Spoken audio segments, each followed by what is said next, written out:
Love, Death and Robots, essa série da Netflix que traz aí, né, histórias diferentes com animações. A primeira temporada eu já falei aqui no canal, a segunda temporada também. A terceira temporada eu vou fazer um negocinho diferente. Eu vou adentrar, dissecar o melhor episódio, não só dessa terceira temporada, mas talvez da série toda. Eu sei, não é o melhor da série, tá ali no top 3, que é o Jibaro.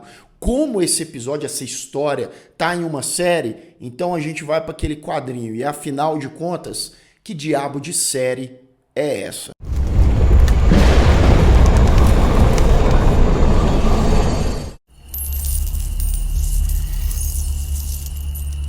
Sejam todos muito bem-vindos a mais um Refúgio Cult, meus amigos. Hoje pra gente falar uma coisinha diferente, né? Porque a gente vai falar de um episódio específico de uma série antológica da Netflix, a Love, Death and Robots, mas vamos adentrar em Jibaro, né, que é o último episódio dessa terceira temporada, que é magnífico, espetacular, gostei demais, me surpreendi, fiquei hipnotizado e também, por que não, perturbado, né, porque esse episódio ele traz ali um conflito de interesse que você não sabe se você fica encantado pelaquela beleza e pela perfeição, à beira da perfeição que eles conseguem com essa produção, ou se você, né, com aquela violência, aqueles elementos bizarros, fica com o pé atrás, mas definitivamente é uma experiência que, independente se as pessoas gostam ou não, vai ficar marcada em cada uma das pessoas que assistir. Tá? Se você ainda não me segue lá nas redes sociais, me siga lá para mais novidades sobre cinema, séries de TV, sobre o canal também, seja membro do Refúgio Cult.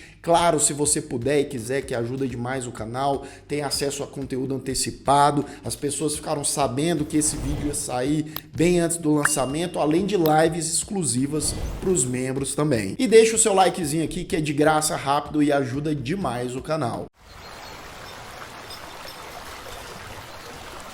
Para não ser injusto com os outros episódios do Love, Death and Robots, eu vou citar os que eu mais gostei, os que mais me marcaram dessa terceira temporada, como por exemplo, o segundo, tem o nome original de Bad Traveling. Sim, é aquele do navio que entra um crustáceo lá gigante, que começa a matar toda a tripulação do navio, né? E aquela galera precisa decidir como que vai lidar, né, com aquela criatura, e tem um maluco lá e tal que vai tomar a frente, enfim.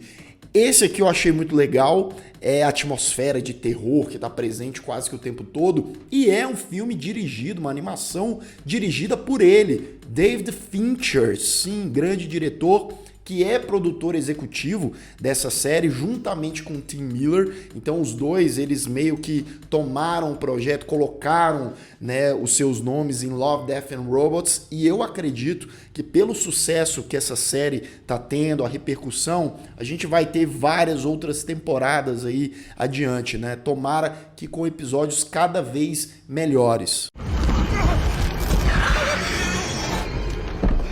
Outro que eu gostei pra caramba é o Night of the Mini Dead. Eu que sou fã de zumbi, né? Super divertido ali, pouco mais de 6 minutos de duração, coisa rápida. Em um apocalipse zumbi, desde o seu começo ali no cemitério, que inclusive é bem engraçado, né? Tem um ar cômico, e depois o apocalipse estoura para cidades e guerras acontecendo. Divertidíssimo e criativíssimo também. Swarm foi dirigido pelo Tim Miller, né, que é um dos produtores aí, criadores, digamos assim, da série. Também achei interessante. O final ali parece que ele acabou meio abrupto, mas todo o seu desenvolvimento, o universo, o lance lá do enxame, daquelas criaturas, é muito interessante. O penúltimo, ou o oitavo dessa temporada, original em Walter Halls Entombed, que aí já é mais o horror cósmico, né? Além do visual ser incrível também, ter muito essa pegada do terror, e o final é surpreendente.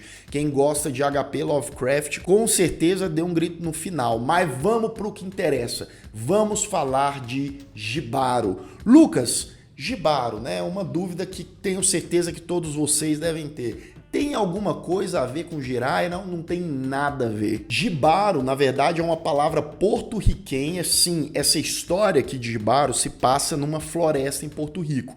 Então, é uma expressão lá de Porto Rico que significa agricultor, fazendeiro. Tanto é quando você vai ver lá na Netflix, a tradução do nome desse episódio não tá lá Jibaro aqui no Brasil, tá fazendeiro. E eu até fiquei pensando, cara, por que colocaram o nome desse episódio de fazendeiro? E aí a gente vê que é justamente para ser irônico, é para ser uma contradição e tal, e eu vou chegar nesse aspecto já já. Eu vou deixar um parênteses, como esse vídeo ele tá um pouco diferente e tal, para você que ainda não assistiu Jibaro, pausa esse vídeo aqui, vai lá, assista, depois você volta, porque sim, eu vou dissecar. Para dissecar a gente precisa entrar nos pormenores, entrar aí na questão da história e tal, então vão ter spoilers. Qual que é a premissa básica aqui? Você tem ali uma floresta, como eu disse, em Porto Rico. Você tem lá um grupo de conquistadores, algumas dezenas deles, para quem não se lembra, né? Os conquistadores espanhóis que colonizaram, exploraram ali as Américas, e aqui mais ou menos no século XV, quando eles estavam passando por Porto Rico, e os colonizadores aqui mostrando também que estava junto ali, lado a lado, a Igreja Católica. Tem ali uns padres e freiras junto com eles. Então, eles já logo no começo estão nessa floresta, eles chegam em um belo lago, inclusive a ambientação é maravilhosa, lindíssima, né? E lá na frente, observando esse pessoal, quanto mais perto eles vão chegando, mais essa criatura, esse ser mitológico que é uma espécie de sereia, né, toda dourada, toda cheia de joias, né, com um visual chamativo também, belíssimo, e ela vai gritando, né, e esse grito dela já vai chamando essa galera, atraindo essa galera, enlouquecendo essa galera num jogo psicológico ali, e maluco, por assim dizer, porque eles começam a dançar, a se mexer de qualquer maneira. E como eles estão ali perdendo a sua sanidade, né, eles começam a matar uns aos outros enquanto eles vão se aproximando da sereia, que parece que vai assim como uma espécie de imã puxando aquela galera. O que acontece é que temos Jibaro. Sim, Jibaro é o nome daquele conquistador, o protagonista, surdo, né? Ele não tá ouvindo os gritos da sereia, então por isso que ele não tá sendo encantado, por isso que ele não tá enlouquecendo, né? Inclusive ele já no comecinho vê um pedacinho de ouro dela e fica encantado, é uma espécie de escama de ouro, né?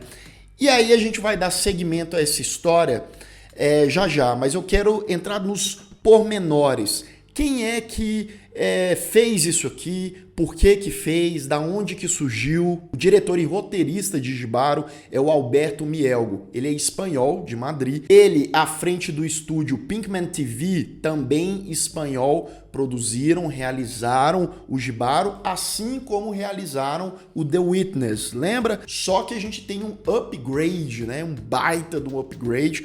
A primeira temporada foi em 2019, então a gente está 3 anos depois, com uma tecnologia absurda. E é por isso que eu trago a palavra perfeição a esse vídeo. E eu vi uma entrevista com o Alberto Mielgo, o diretor, e ele falando, foi questionado para ele, não, mas é animação mesmo e tal, será que não foi só captura e tal? Ele fala, tanto The Witness quanto Jibaro, sim, é CGI, é animação que eles utilizam, né? Por exemplo, ele disse que contratou um coreógrafo, uma equipe ali de dançarinos para fazer ali as coreografias, aqueles movimentos da sereia e quando o pessoal tá fazendo aquilo. Então, basicamente, eles capturavam esses movimentos e faziam a animação em cima deles, né? Eu sou um leigo aí da tecnologia, eu não entendo o processo nos pormenores, mas basicamente, né, eles só moldularam, né, o que ia ser os personagens, o que ia para a tela, e depois tudo foi animado, aprimorado, etc. Inclusive, eu estava vendo várias coisas, né, sobre tecnologia, sobre o próprio Jibaro, etc. E eu caí até no canal do Gaveta, que é um canal que eu gosto pra caramba. Ele tava falando num vídeo sobre aquela She-Hulk, né? Por que ficou tão estranho e tal. E ele falando do Vale da Estranheza, que é aquela coisa, né? Que você vê que é CGI e as pessoas estranham, que tem muito a ver com o olho. Quando o olho ele não é real, não é realista, o nosso cérebro já bate aquela estranheza, né? E aqui em Jibaro, eu senti que os olhos, eles são muito realistas, muito mesmo. E eu acho que isso faz com que a animação fique à beira da perfeição. Claro, né, na movimentação, em alguns takes, óbvio, dá pra gente identificar que se trata de CGI, mas é um negócio absurdo de bom. Agora sim, não só o aspecto da animação e dessa beira da perfeição, mas a direção é muito importante em Jibaro. Explico. A maneira como as cenas são compostas, são mostradas, muitas vezes o diretor deixa mais afastado, às vezes é mais próximo, sim.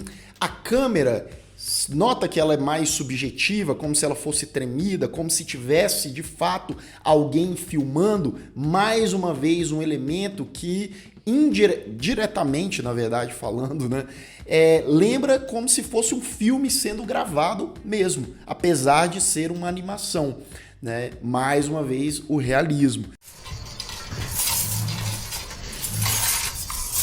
A edição, a montagem desse segmento aqui, você pode considerar segmento um curta-metragem, né? São vários curtas, por assim dizer. Ajuda demais, porque muitas vezes ele é frenético, ele vai fazendo cortes, né? Então ele vai pegando ali 3 segundos de uma coisa, corta para 5 segundinhos de uma coisa. E essa coisa frenética, além de deixar nós, o público, sem fôlego, ansioso, também contribui para a gente não ficar analisando demais todos os detalhes, né? Por mais incríveis que sejam. Então o Jibaro é uma adaptação, né, desse conto clássico da sereia. Tanto é que a sereia que a gente conhece é metade mulher, metade peixe, né? E aqui a sua característica mais predominante, além de ser humana, é o lance das joias. E as joias fazendo parte dela, como a sua riqueza, né? Então a gente tem várias metáforas em relação a isso. Né, em relação aos conquistadores que estão chegando para colonizar aquelas terras, para pegar aquelas riquezas, né? Então, o próprio Alberto também nessas entrevistas que eu vi, ele falando que uma das principais temáticas e mensagens de Jibaro é justamente sobre a ganância, sobre a exploração, o egoísmo. E aí reparem, né, porque a gente tem um conto aqui que por mais simples que ele seja, e sim, é uma narrativa simples, mas não é o que é contado e como é contado, qual é a forma cheia de energia e caos e beleza e horror que Jibaro traz, né? Então a sereia, ela fica encantada com aquele cara, né, com o nosso personagem que é surdo, porque ele não sucumbiu, né? Ao mesmo tempo que ela gritava para afastar aquelas pessoas, né, tinha morte para todos os lados. Então ela estava apaixonada por aquele maluco, né? O Jibaro, ele faz acampamento num lugar porque já anoiteceu, ele dorme, tá exausto. E a nossa sereia, né, cheia de ouro, ela surge na mata ali sorrateiramente, né, e vai abordando ali pelas laterais de Jibaro e dorme, né, adormece do lado dele. Ele acorda na manhã seguinte, se assusta com a criatura ali do lado dela, mas ele não quer perder ela de vista, né? Ele precisa daquela riqueza. Ele pode se tornar um maluco milionário, bilionário para aquela época ali, com todo aquele ouro, aquelas joias, né? Então ele fica na cola dela, ela fica na cola dele, e aqui a gente tem uma cena também belíssima, que é a da cachoeira, né, onde ela fica ali meio seduzente, e ele vai deixando o negócio rolar. Claro que a gente sabe as intenções do rapaz, as intenções do conquistador que está se deixando conquistar por motivos muito maiores, né? E aí a gente vê, por exemplo, que ele vai tirando escamas de ouro da sereia e ela vai sangrando, porque sim, aquilo é parte do corpo dela. tá enraizado nela, assim como ela tá enraizada naquele lugar, na natureza e tal. Eles começam a se beijar, a gente vê, né, dá para notar na língua dela que é mais áspera. Também é formada por algum tipo de material, talvez, e aquilo vai machucando o Jibaro, né? Você vê que vai saindo sangue e tal, mas ele vai ali pegando, vai pegando até que, pum, Jibaro dá o seu bote, né? E ele desmaia a sereia, e no desmaio dela profundo, ele vai tirando o máximo de joias, de ouro, de correntes possível, né? Coloca ali num saco, vai embora, deixa a coitada que é levada, né, pela correnteza ali de volta ao seu lago, agora toda desolada. E é como eu disse, né?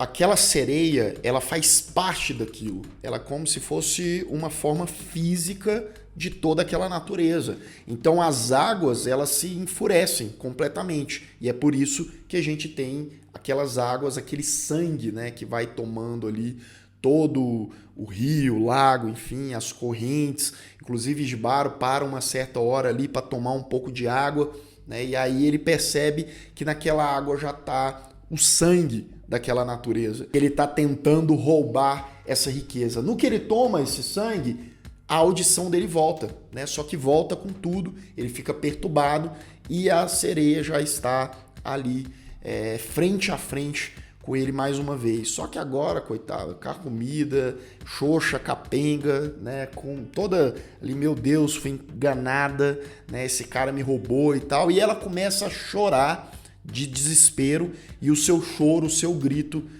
assim como no começo, né, fez com todos os outros caras ali, vai tomando conta da sanidade de Jibaro, que vai se aproximando ali, dançando, enlouquecido, com umas risadas ali, do mesmo jeito, né, ele vai se afundando e a gente vê o reino dessa sereia, né, tomado ali por cadáveres, por ouro, né, o ouro tinha pra caramba ali, esqueletos e tal, e Jibaro, em sua ganância, acabou também sucumbindo como todos os outros.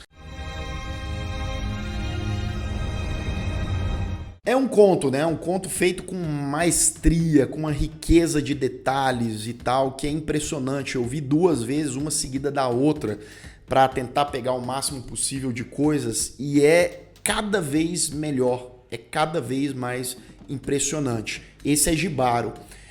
Se eu for dar uma nota, né, só para esse segmento mesmo, eu daria uma nota 10, tá? Eu acho que pro propósito, pro formato, qual era o objetivo, né? Eu acho que vai ser difícil superarem essa animação aqui nas próximas temporadas de Love, Death and Robots. Vamos, né, esperar que aconteça, mas eu acho que realmente a gente tem aqui um exemplo de produção que transcende a tela, né, que fica no debate das pessoas e elas, né, passando, nossa, você viu aquilo e tal.